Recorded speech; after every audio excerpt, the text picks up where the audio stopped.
امشي قدام والليل راسك فوق امشي قدام راسك فوق وجبت السلام.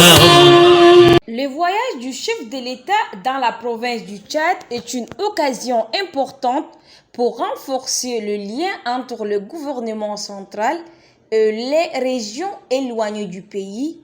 Il témoigne de l'engagement du chef de l'État, général Mahamat Idriss Déby Itno, envers l'unité nationale et le développement équilibré du pays. Lors de ce déplacement, le chef de l'État visite les différentes villes et villages de la province, rencontre les autorités locales et les représentants de la société civile. Il est accompagné d'une forte délégation gouvernementale et des médias afin de rendre compte de l'avancement des projets en cours et des décisions prises pour améliorer la vie des citoyens de cette région.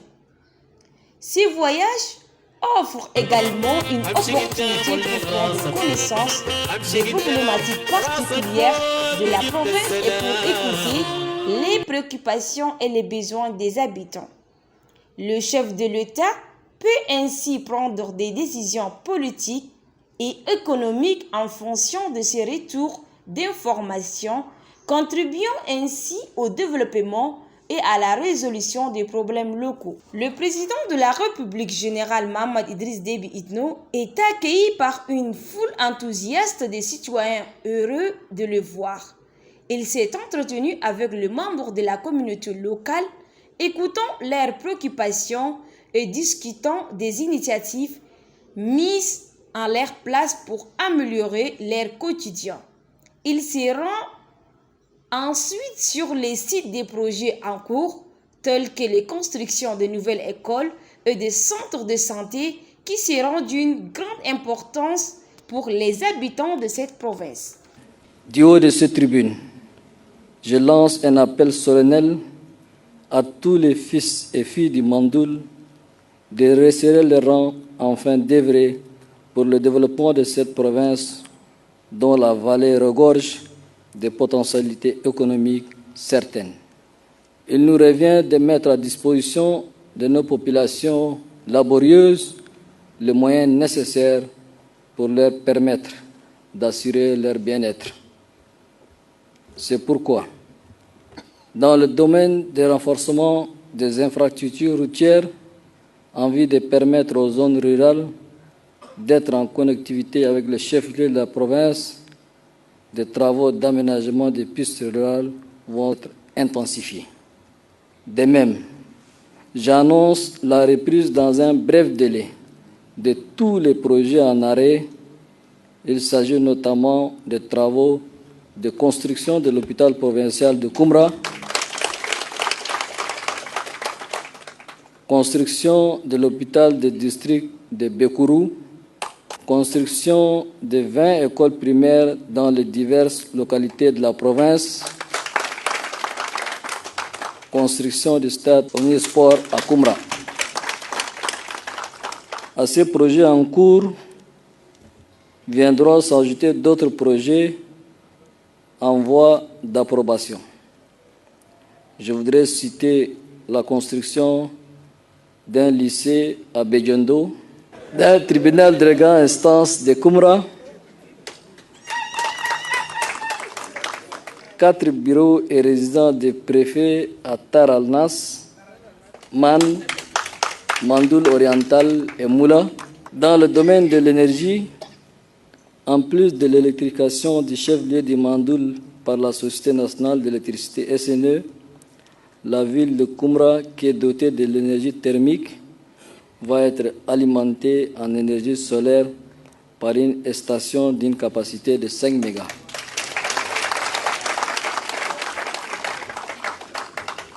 Dans le souci d'accroître l'accès à l'eau potable pour tous et améliorer les conditions de vie des populations du Mandoul, le ministère de l'eau est instruit de réaliser 350 nouveaux forages équipés de pompes à motricité humaine.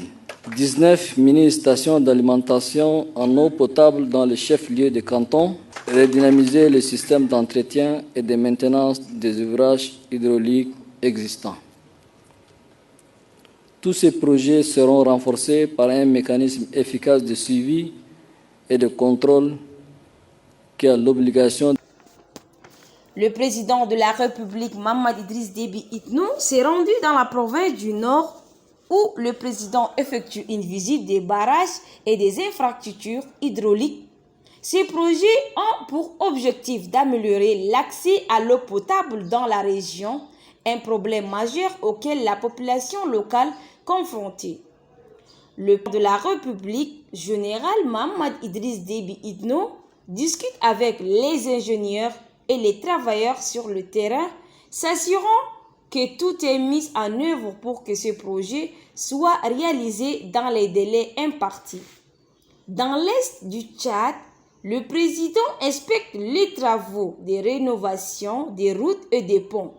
Il met l'accent sur l'importance de disposer d'infrastructures solides pour favoriser les échanges commerciaux et le développement économique régional.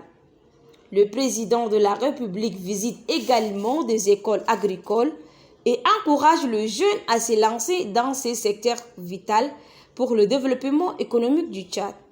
Il est clair que la visite du président de la République, Mahamat Idriss Déby Itno, dans les provinces souligne son engagement envers le développement et le bien-être des citoyens. Un pays relativement vierge dans tous les secteurs. Soyons audacieux en saisissant l'arme disponible qui est la liberté d'entreprendre. Nous devons faire preuve de créativité et d'imagination. Nous devons notamment nous investir dans l'agroalimentaire, dans les technologies qui sont des excellents leviers de développement, tout en mettant un accent particulier sur la formation, car sans formation, nous ne pouvons rien faire. Le gouvernement est appelé à soutenir les efforts de la jeunesse tchadienne dans le domaine de l'entrepreneuriat. C'est justement pour booster l'entrepreneuriat que l'électricité thermique qui est actuellement produite sera renforcée par l'énergie solaire à travers une nouvelle centrale d'une capacité de 5 mégas solaires et 10 mégas en batterie.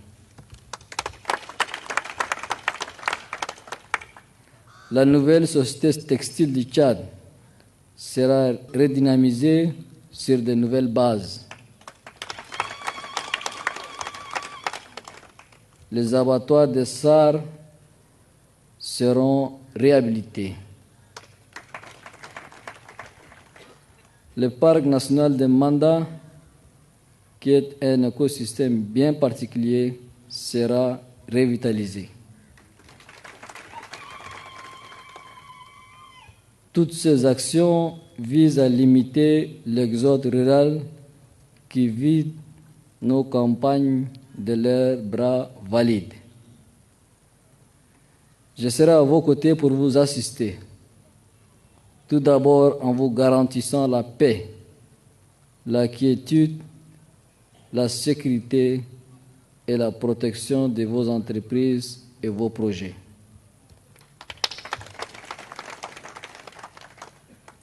Pour mieux assurer la mobilité au sein de la province du Moyen-Chari, le gouvernement s'attellera à la construction du réseau routier, surtout le bitumage de l'axe Ngere-Mogo-Ngelendeng,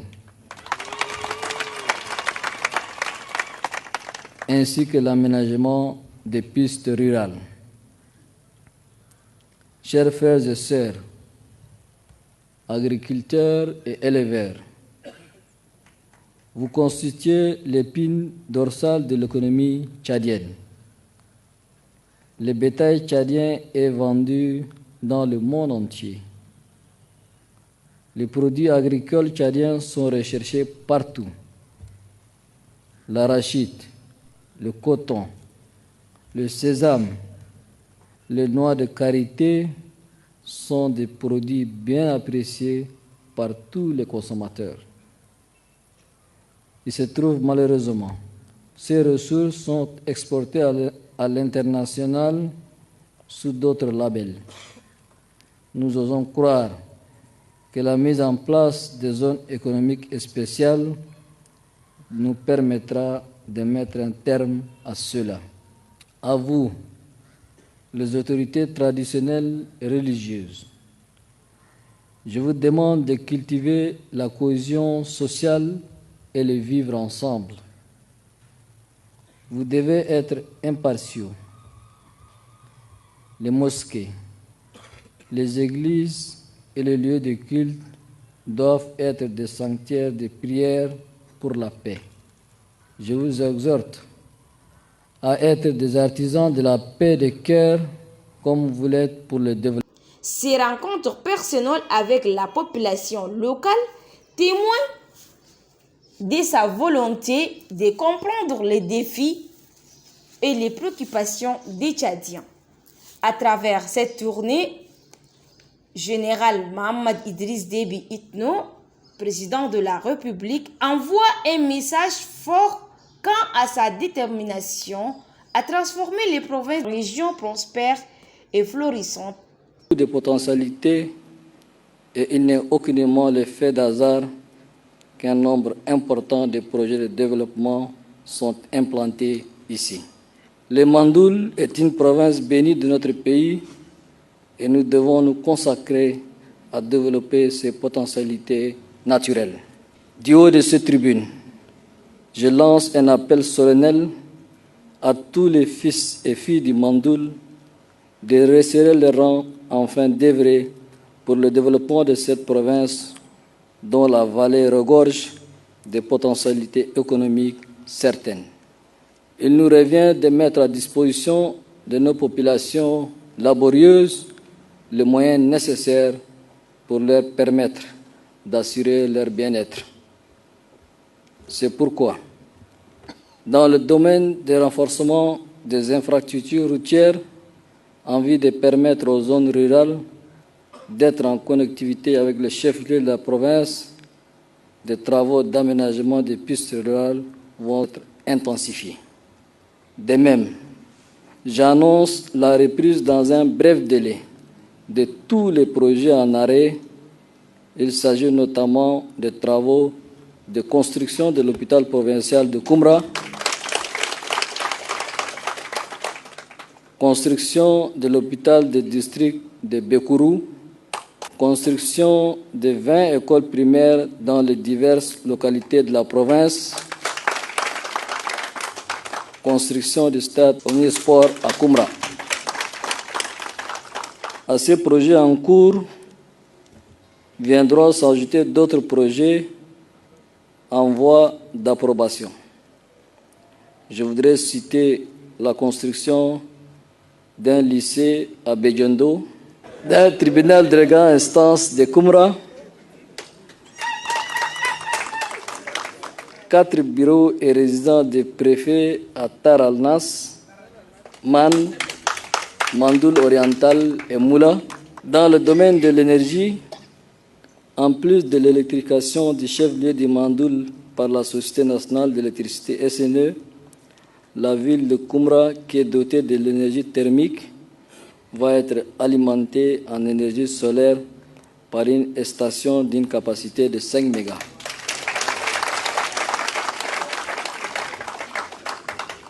Dans le souci d'accroître l'accès à l'eau potable pour tous et améliorer les conditions de vie des populations du Mandoul, le ministère de l'eau est instruit de réaliser 350 nouveaux forages équipés de pompes à motricité humaine, 19 mini-stations d'alimentation en eau potable dans les chefs-lieux des cantons, redynamiser le système d'entretien et de maintenance des ouvrages hydrauliques existants.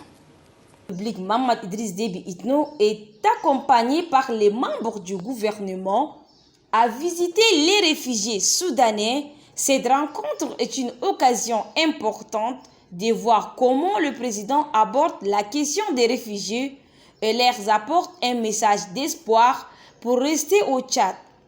Nous nous rendons d'abord dans un camp de réfugiés situé à la frontière est du Tchad où de nombreuses personnes ont fui les conflits et les violences dans le pays voisin. Le président de la République, général Mohamed Idriss Déby Itno, est accueilli chaleureusement par les réfugiés. Il s'entretient avec eux, écoutant leur histoire et leurs préoccupations. Le président de la République commence son discours en exprimant sa solidarité envers les réfugiés et leur camaraderie en tant que frères et sœurs tchadiens. Je voudrais appeler le président Burhan et le président Himiti d'arrêter la guerre. D'arrêter la guerre parce que dans cette guerre, il n'y aura aucun gagnant. Il n'y aura aucun gagnant. Le gouvernement tchadien fera tout son possible pour les soutenir et leur offrir une vie meilleure. Au nom de Dieu et pour le peuple soudanais, qu'il arrête cette guerre. Parce que c'est le peuple qui en souffre de cette guerre. Et donc je voudrais solennellement leur appeler à cesser le feu et à privilégier le dialogue. Mohamed Idriss Déby Itno, chef de l'État, réaffirme son engagement envers la paix et la stabilité au Tchad, promettant de travailler avec la communauté internationale pour résoudre les conflits qui ont entraîné la fuite des réfugiés. Il souligne également les efforts du gouvernement pour améliorer les conditions de vie dans le camp de réfugiés en fournissant des soins de santé, de l'éducation et d'autres services essentiels. Venant du lac, par ailleurs, président directeur général de l'Agri-Tchad, Ahmad Imbodou Ama, a souligné l'importance de l'unité et de la cohésion nationale pour construire un Tchad stable et prospère. Idriss Déby Itno dans les provinces.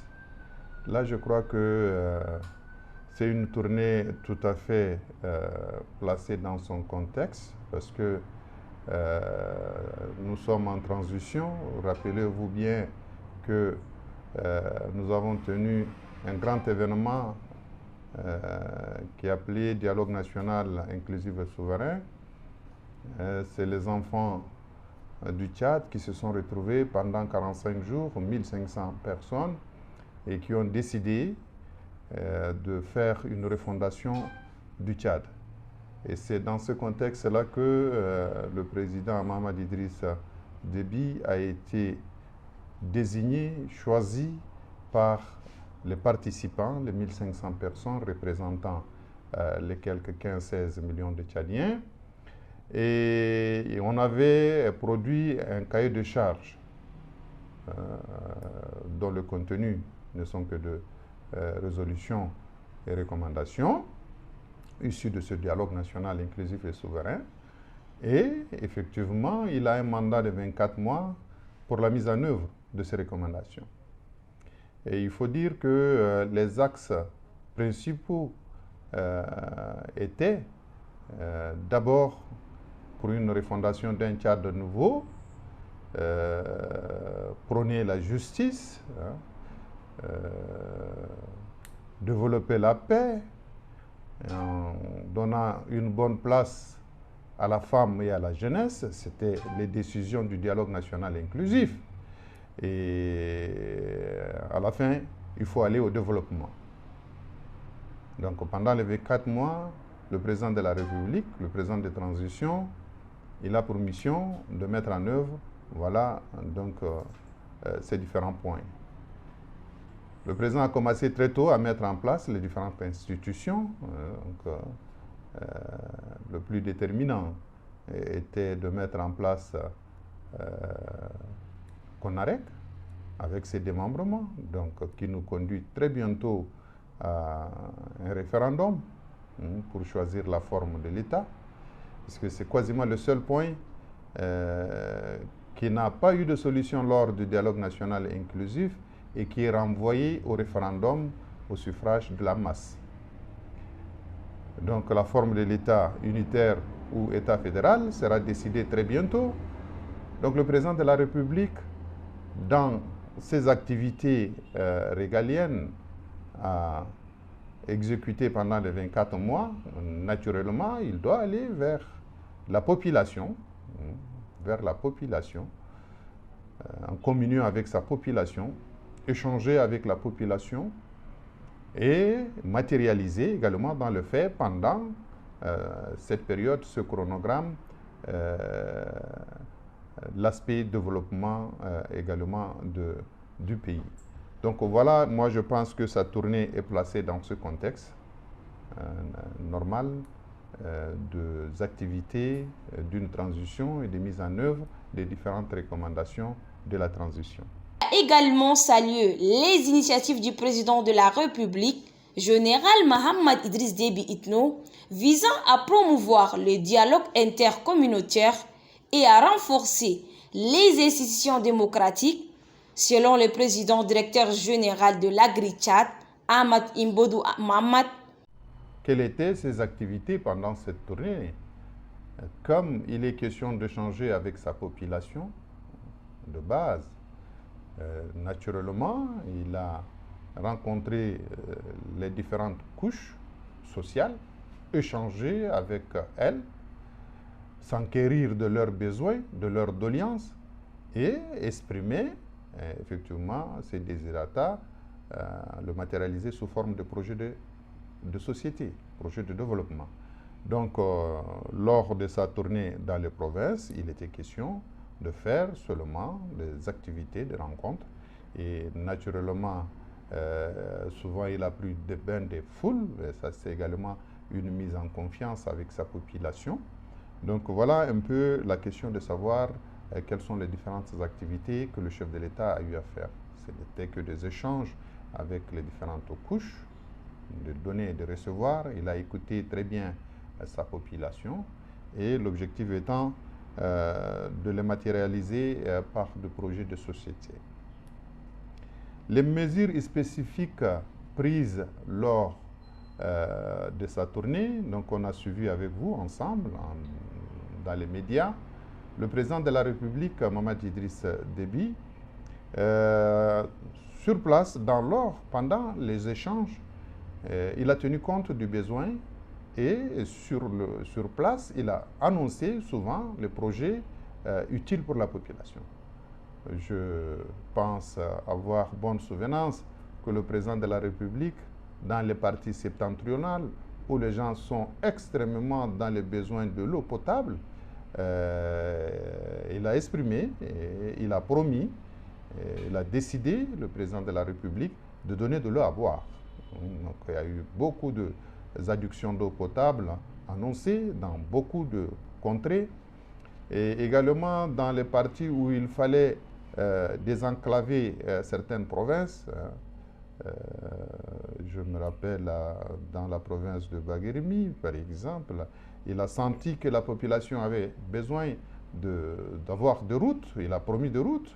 Et d'ailleurs, toutes ces promesses étaient des promesses qui se matérialisent immédiatement la semaine qui suit. Donc ça, c'est d'ailleurs pour dire une fois encore, Madame la journaliste, que cette tournée, effectivement, se place bien dans le contexte de traduire les résolutions et les recommandations du dialogue national inclusif, qui prend également en bonne partie sur un de ces axes, le développement du Tchad. Voilà donc un peu la tournée du président de la République s'inscrit dans ces contextes. Mais maintenant, quand vous me reposez une question de savoir qu'est-ce que la présidence tire dans cette tournée, ça je vous dis que la présidence ne tire que l'intérêt que tire la population à travers cette tournée. Comment vous pourriez expliquer un président qui vient vers sa population dans la province, rencontrer les couches, notamment les couches vulnérables, et il traduit à l'acte immédiatement leurs besoins. Donc voilà ce que le président de la République peut gagner à travers cette tournée, c'est qu'il réussit et il va très bien, de manière très sûre, pour matérialiser les résolutions et les recommandations issues du dialogue national inclusif et souverain dont il a la charge de les matérialiser. Donc voilà un peu, en gros, ce que je puis vous dire à travers le déplacement dans beaucoup de provinces déjà du Tchad. Je crois que sur les 23 provinces, peut-être il n'en reste que 2 ou 3. Sinon, il aurait déjà parcouru pas mal de provinces. Et effectivement, c'était des vagues de tournées. Et pendant les vagues, entre les 2 vagues, nous sentons la mise en œuvre également du besoin exprimé par chaque communauté à travers donc, les échanges qu'ils ont eus avec leur président de la République, président de transition. La paix est la base de tout développement économique et social. C'est pourquoi il a encouragé tous les citoyens du Tchad à œuvrer ensemble pour maintenir cette stabilité. Également, l'importance de l'engagement du président du Tchad en faveur de la paix et a mis en valeur les efforts visibles dans toutes les provinces du Tchad pour maintenir une atmosphère pacifique et propice au développement. Le du chef de l'État, général Mohamed Idriss Déby Itno, dans les provinces du Tchad, vise également à promouvoir l'unité nationale en renforçant le sentiment d'appartenance à un État unifié.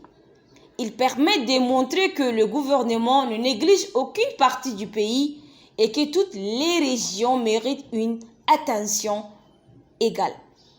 Le voyage du chef de l'État dans les provinces du Tchad sont une preuve concrète de l'engagement de ce dernier envers l'unité nationale et le développement équilibré du pays. Ils ont l'occasion de rencontrer les populations locales, de prendre en compte leurs préoccupations et de faire avancer les projets concrets pour améliorer leur quotidien.